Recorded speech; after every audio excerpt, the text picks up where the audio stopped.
So our first guest is Barry Todd. He wrote a book called Stand Your Ground, and it is described as one man's true life story, proves why defending yourself and knowing your constitutional rights matters more than ever. Very excited to hear his story. So I'd like to introduce you to Barry Todd. Barry, how are you, sir? I'm doing good. Thank you for having me. You bet. It's hard to know even where to start. Let's first start with your background. What do you do for a living? Well, I'm the CEO and chairman of the board of a national financial advisory firm. Oh wow, nice. We're headquartered out of Yuma, Arizona.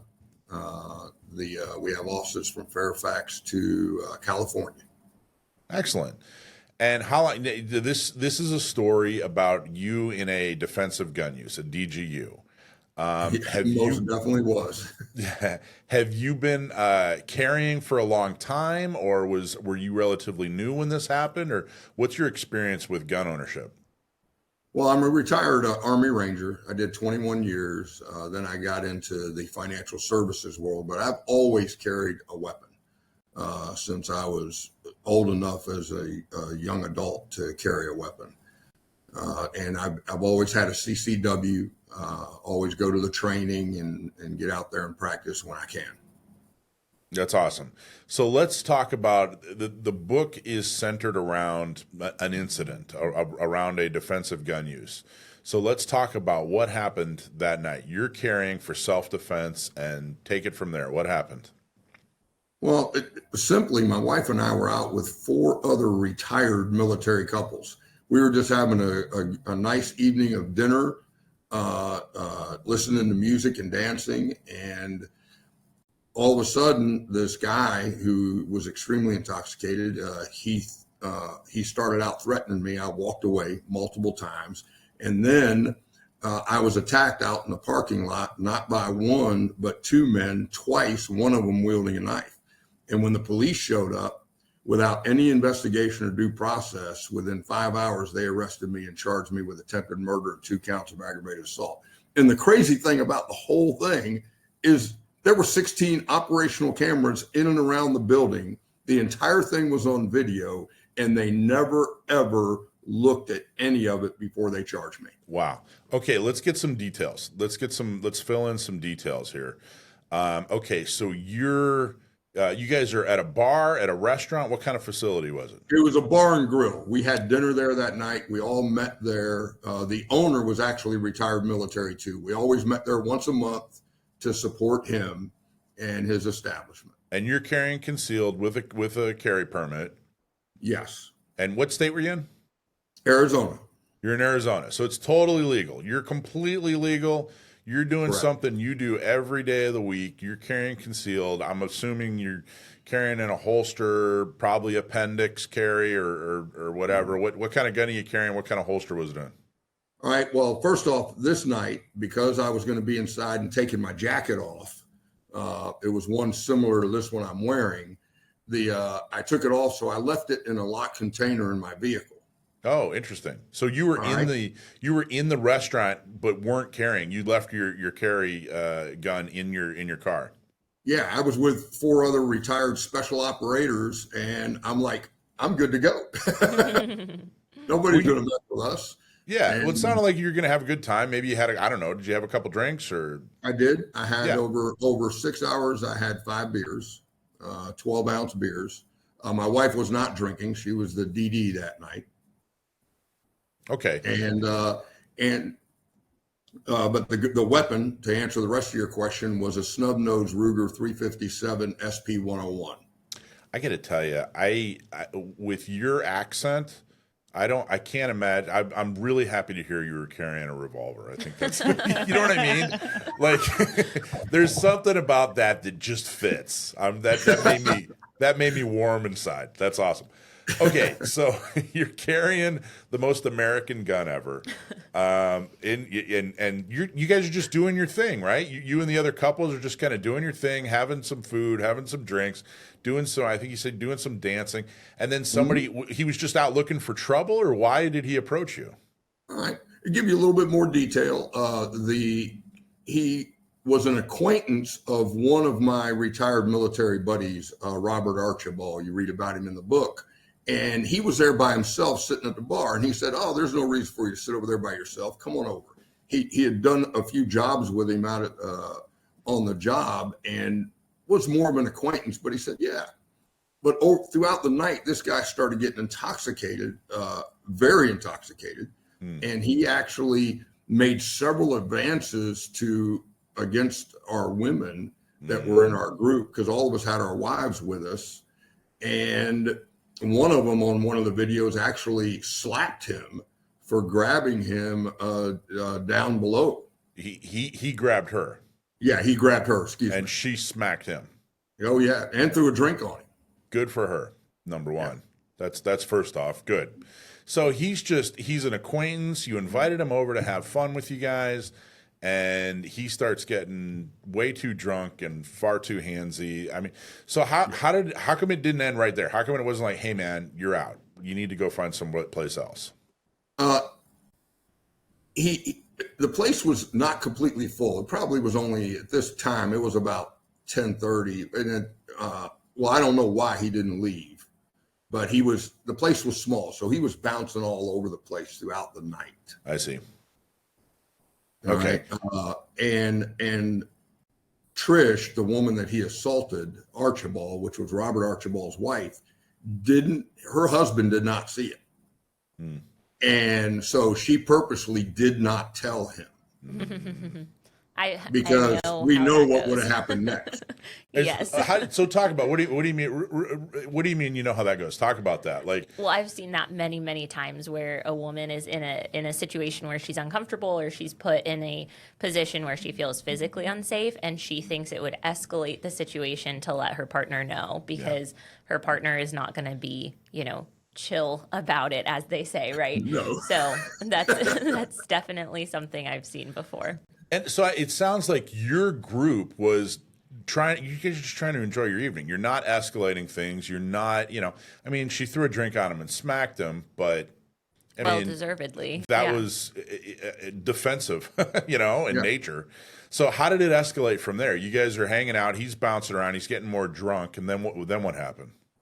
And then at some point around that time period, he made advances to my wife, and my wife looked at him and said, "Listen, I am almost 60 years old. You are in your 30s, and this ain't happening." And he stormed off. And so I didn't even find that out until I went back to the table, because I was up there dancing with some of the other wives in our group, and my wife had taken a break. All of us were out there dancing when that happened. Well, I think that by the way, for all the male listeners out there, things are serious when a woman tells you her age. Like that's a clue that you need, that things are not going well, and things are. So clearly so you guys were being very direct, and all right. Okay. So then what happened? How did it escalate from there? All right. Well, then I get up there, because they did allow karaoke that night, and they played a song that's my favorite karaoke song, which is "My Way" by Frank Sinatra. Awesome. So I get up there on stage, and I'm going to town, and I mean, my wife will tell you it's the only song that I sound good singing. Yeah. I'm a Billy Idol White Wedding guy myself. I can't pull off Sinatra. I'm more of a, but anyway, let's continue. I'm singing this song, and all of a sudden I got my eyes closed, closing out the song and singing it up on stage. And the next thing I know, I open my eyes, and he is literally right there. Right? I mean, he is that close to my face. And I said, "Dude, you need to back up. Your breath does not smell that good." All right. And I took the mic over to the DJ, and then I requested another song, because I wanted to dance with my wife. And the next thing I know, when I step away, this guy threatens me on stage there. The stage was about 2 feet. And I turned around and I said, "I'm not fighting you." And I stepped down. He threatens me again when I step off the stage, and he follows me. There's nobody on the dance floor. You can actually see all this in the video. And I literally stop, and he turns and faces me. Now, he's 32 years old the night that this happened, and I was 52. And he was 6'3", weighed 260 pounds. And I'm 5'9.5", 5'10", and I weighed less than 170. Right. And I looked at him and I said, listen, I am too old to get in a bar room fight. This is not happening. Yeah.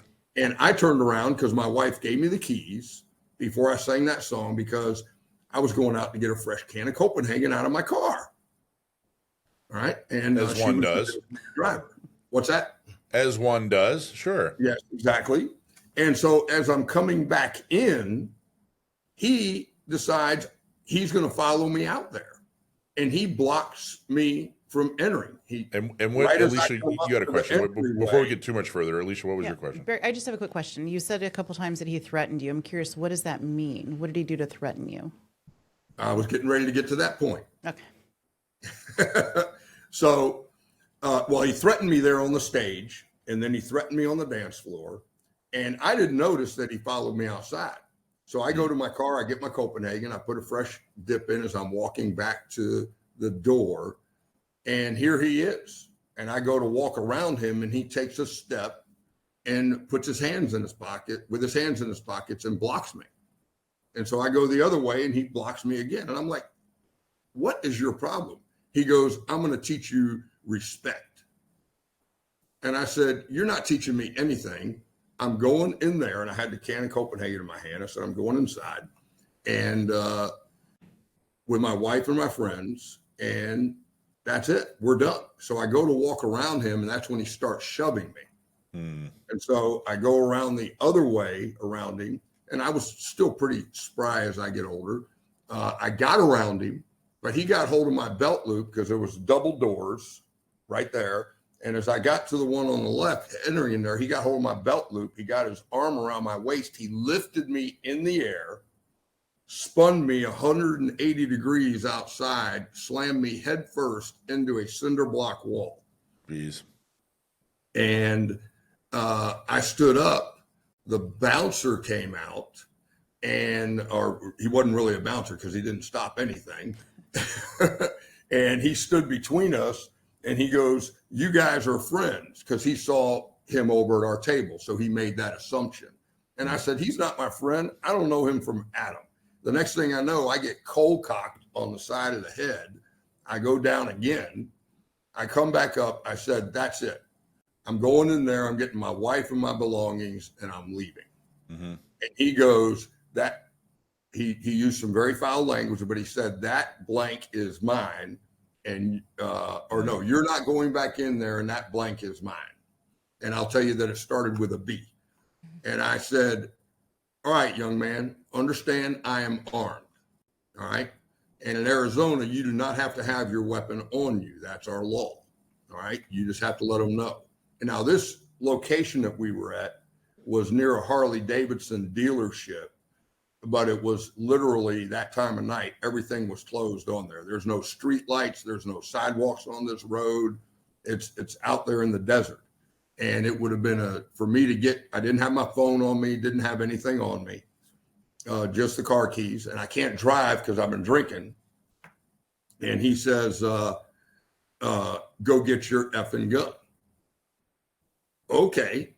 So I go back to my car. I get my weapon in accordance with Arizona law, and I brandish it in a manner that shows that I'm doing self-defense, down by my side, not pointing at anybody. I try to go back in, and he's right there at the door.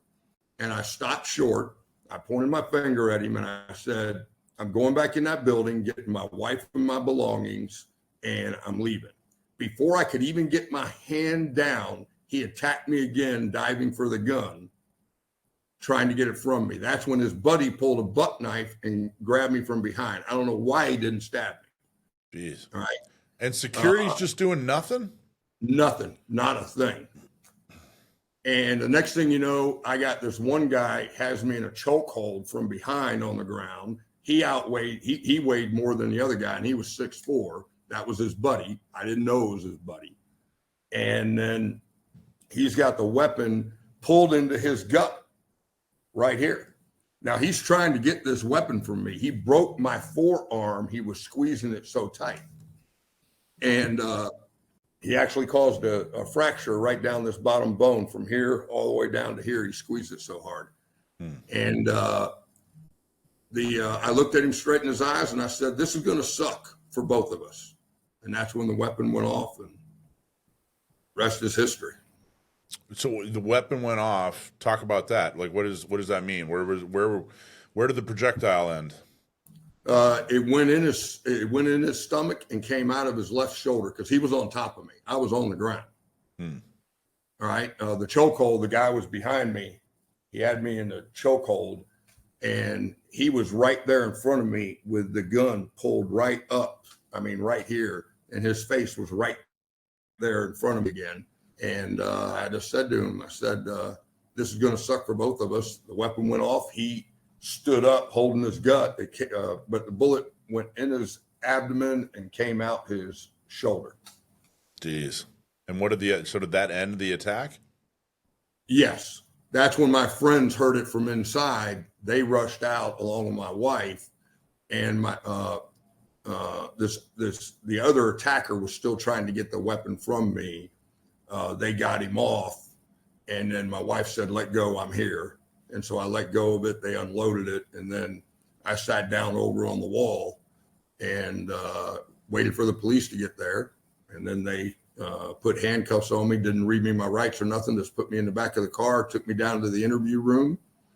And from there, about 5 hours later, they brought in a charge sheet. This is how crazy it is. This is going to blow your mind. He brought in a charge sheet because I told him, I did not do like everybody says, wait for your attorney. I told him exactly what happened. And he brought in a sheet of paper, didn't have my reading glasses on me like these right here. And he goes, "Would you read that and sign it?" And I said, "What is it?" He goes, "It's a charge sheet." And he goes, "A charge sheet?" I said, "I told you it was self-defense." His exact words to me were, "We have the whole thing on video." I said, "Great. Have you looked at the video?" His follow-on response was, "Not yet." I looked at him. I said, "Oh, you're a real intelligent life form. The oxygen is just flowing to your brain with a few expletives in there." I think, and I got to tell you, a lot of people, I think that we've talked about this before, and what people need to understand is that cops have an extremely difficult job, but they are not your friend. And I think that we have this idea like, hey, we're the good guys. Cops are on our side. They're not on a side. They're not there to, help you.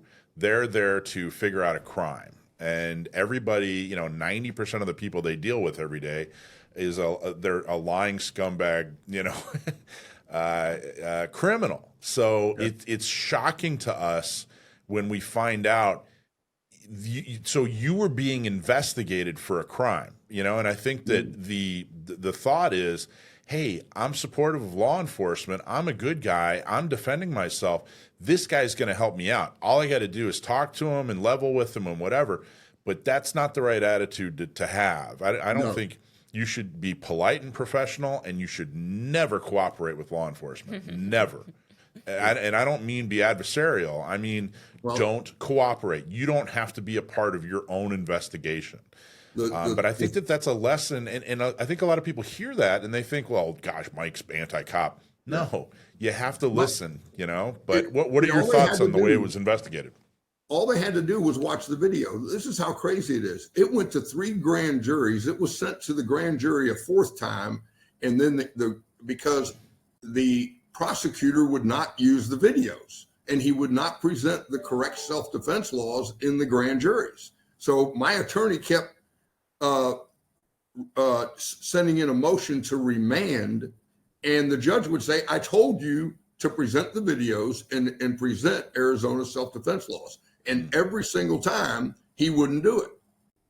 And so he got so mad, the prosecutor, after it got sent back the 4th time to the grand jury, that he turned around and said, "I demand a preliminary hearing." And something that happened in my case, that my attorney, who was one of the 2 attorneys that got Miranda rights through the Supreme Court in 1969, okay? Now, he has since passed in 2023, but he was a brilliant attorney. And he goes, yes, we want to do it. And the judge turned around, took the video before the preliminary hearing. He goes, I want to review it.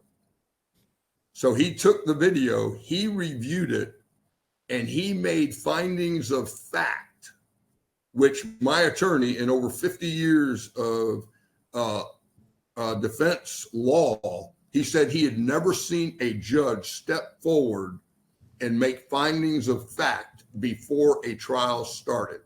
He said that video was so clean because we paid for a video forensics expert to take the 16 cameras and run it like a movie. Oh, wow. And he made the finding that I followed Arizona 13421, the law, which is defensive display of a firearm when you're being attacked. So you did everything. So just to recap here, you did everything right in a pro-gun state. You were the victim and defended yourself. You know, you were being harassed. You were being, messed with, and you still almost went to jail.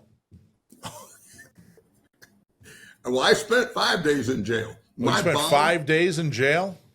Had you ever been in jail before? $500,000 cash only. Oh my God. Wow. I have a question for you, Barry. Go ahead. What were your charges? What did they charge you with? Attempted murder and first degree attempted murder and 2 counts of aggravated assault. 1 for bodily harm and 1 for a deadly weapon.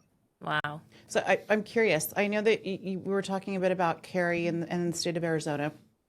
You mentioned you left the firearm initially in your vehicle. I was doing a little bit of research as you were speaking, and I don't know if the law has changed or if it's the same now as it was then, so I'm not clear on that. But I'm curious, Arizona law now states you can't have any alcohol in the system and carry. You can be there in the bar, the DD, that kind of thing, but if you're consuming, they say you can't carry. I was just curious, did that play a role in any of this, or is that maybe the law that I see That's not different true now? if you have a CCW. Okay. All right. If you don't have a CCW, you're allowed to carry the anywhere in the constitutional carry- state except in a bar. Gotcha. So the constitutional carry doesn't allow it, but the CCW does. Correct. Oh, gotcha. Thank you. Great question. So one reason to get your CCW in Arizona is so you can have a couple of drinks. All right, fair enough. So Yeah, because what did you Go ahead. learn from all this? Like first off, what was the final? I mean, were you everything was totally dismissed, or did anything stick, or what was the final No, verdict? nothing stuck. The judge actually, in his final ruling, he dismissed the case. This is really cool. The preliminary hearing, and you got to read it, the book, or get the audio book. It is hilarious. Do all your listeners out there know what the difference is between a grand jury and a preliminary hearing? Tell us. Okay, a grand jury is where the prosecutor, it's their playground. All right. There's no defense. There's no judge. They're supposed to present all the evidence as a minister of justice, not as a prosecutor. All right. Both evidence that would support their case and evidence against it. But in most cases, prosecutors don't do that. A preliminary hearing is the replacement of a grand jury. 2 states actually do not do grand juries anymore, and that is Connecticut and Pennsylvania. They do preliminary hearings on cases like mine. And that is where you have a judge and you have a prosecutor and a defense. You present all the evidence in front of a judge, and he determines is there probable cause instead of 16 novice jurors that don't know the law. Gotcha. So, but in the end, nothing stuck. You were declared not guilty on every charge. No, not one single charge stuck. Yeah. All my attorney did was use the video when the prosecutor during the preliminary hearing brought up each of his witnesses, and every single one of them recanted their testimony on the stand. All right. That they had told them in their statements. And then the judge at the end said the case is dismissed due to lack of probable cause and justification defense, and Mr. Todd followed Arizona 13421. So what do you think the prosecutor's motivation was, if you had to guess, or maybe you have a, maybe you know, why was the prosecutor pursuing this so hard? Well, if you get the book and you read it, it's going to read like a Perry Mason or Matlock novel. I got to tell you all this. My lead investigator told me the morning of the preliminary hearing, when my attorney's standing there, and goes, "I want you to tell you, Barry, this is not going to be like no Matlock story or Perry Mason." And it was so crazy at the end, because the whole room jumped up and cheered and everything, because it only lasted about 6 hours. And I walk outside and he goes, "Only you would make it a Perry Mason and Matlock." It's crazy. The entire book is 100% accurate. It's all off of transcripts, recordings, videos, everything. Okay, and you can get it at standyourgroundbook.com. Yep. And we don't want to give away too much. We want you to go read the book, because it's an excellent read. But give us Barry, what's one takeaway? What's one lesson that you learned? 3 lessons. Okay. First one is, number 1, don't give the police anything. Ask for your attorney. Number 2, do this now. If you're going to carry, get the insurance. Right? Get the insurance to cover the costs, because the costs are outrageous for a good defense. And a public defender does not have the time to dive into your case. And then, most importantly, out of all of that, the most important thing is, remember, you are the boss of your legal team, not the attorney. All right. I almost fired my attorney because he wouldn't listen to me. All right. You can read about it in the book. But I mean, he had not brushed up on the new laws that had been passed over the previous 5 to 10 years of him taking my case. And he would argue with me about it, saying, "What you learned in your CCW is not the law." I finally, at one point, had to sit him down, and I said, "Who writes your paychecks?" He goes, "You do." I said, "Okay, read these laws." And I laid them in front of him, and I said, "I'm going to give you 5 minutes to read them. They're very short. 13.421, 13.411, and 13.413. I said, "You read them before you say that to me again." Right. There you go. And he did. And then you know what he did? What did he do? He said, "Let me do some research." He went back, called me the next day. He goes, "You were right. I was wrong. I'm waiving your next quarterly fee to me." Man. Aw, I love that. He was a lawyer and he said and did that? Holy cow. Yep. That is yeah. Know the law and take charge. Good. Those are because good it's lessons. your life on the line. Barry, I appreciate this very much. It was fascinating. I really liked the details. I'm glad that you and your friends and your wives are okay. I'm glad that you're okay and live to tell the tale. It's standyourgroundbook.com. Check it out, standyourgroundbook.com. Barry Todd. That's great, man. That's great. Any parting thoughts? Just I just want to say that the things that got me through it were, number 1, my faith in God. Number 2, the support of my family, friends, and number 3, the Ranger training I received, because the mental, emotional, and physical turmoil I went through for 26 months is astronomical. Wow. Phenomenal.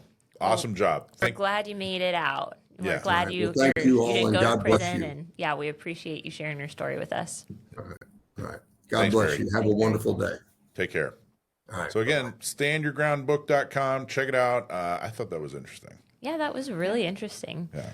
There's a lot of good lessons learned. I'm sure there's even more in the book, but even just what Barry shared with us, I think it's important for us to remember that the cops are not our friends, and that expenses are really high, and you might get charged with something even if there's video footage. That was like one of the craziest pieces of that whole story to me, was that they had all the evidence they could need and they just didn't review it. Yeah, the prosecutors are definitely not your friends. The other thing is, I think that we should require all future guests to have an accent. That was very That fun. made it a lot more fun. That was fun. Well, there you go. Barry Todd, Stand Your Ground, standyourgroundbook.com. Check it out.